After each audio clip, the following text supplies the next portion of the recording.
To my family, my wife Vanessa, our daughters Natalia and Gianna, thank you guys for all your sacrifice. For all the hours I spent in the gym working and training, and Vanessa, you holding down the family the way that you have. I can't, there's no way that I can thank you enough for that. So from the bottom of my heart, thank you. And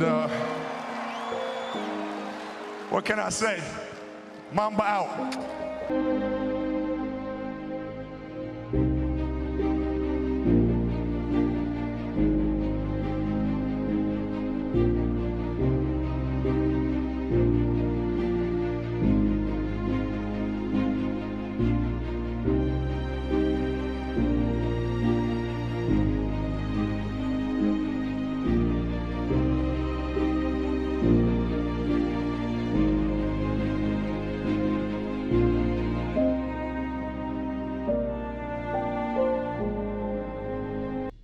Everything was done to try to learn how to become a better basketball player. Everything. And so when you have that point of view, then literally the world becomes your library to help you to become better at your craft. So because you know what you want, the world's giving you exactly the information you need to become better at it. Because you know what you're looking for. So many guys tell stories about your work ethic. Yeah. What was really your work ethic like, and for how long did you stay disciplined?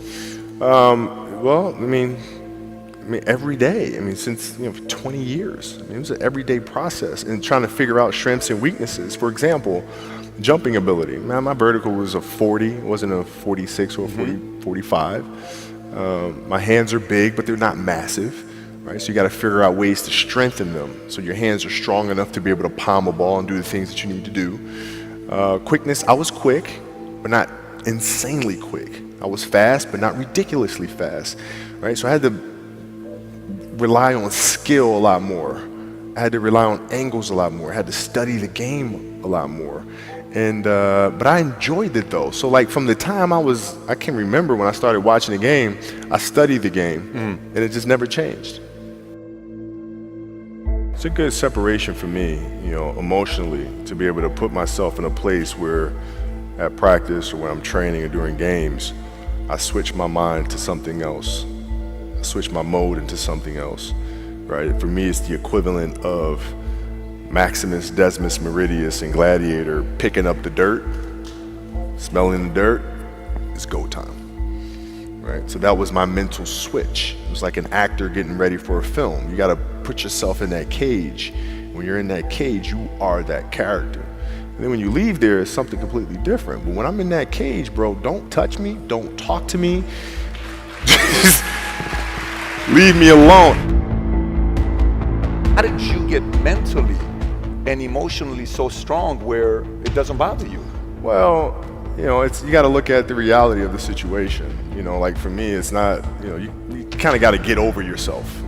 It's not about you, man. Like, okay, you feel embarrassed. You're not that important. Like, get over yourself. Yeah, that's where you go. Get over yourself. Right, like you're worried about how people may perceive you, and like you're walking around and it's embarrassing because you shot 5 air balls. Get over yourself, right?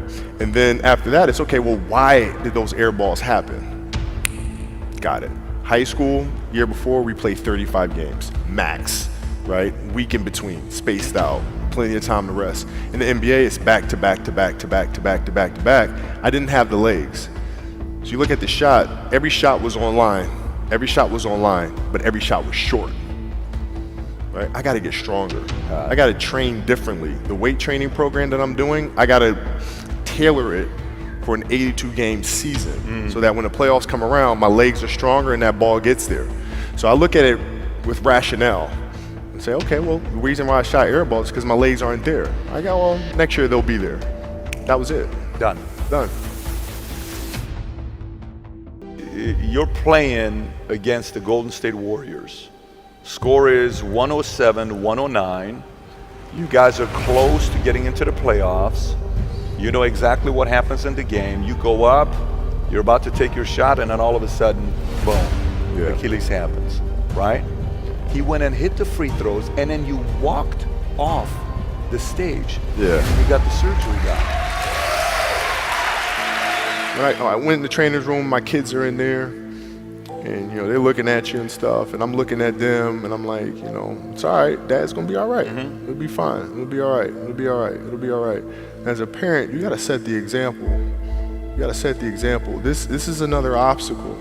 This obstacle cannot define me. It's not gonna cripple me. It's not gonna be responsible for me stepping away for the game that I love. I'm gonna step away on my own terms.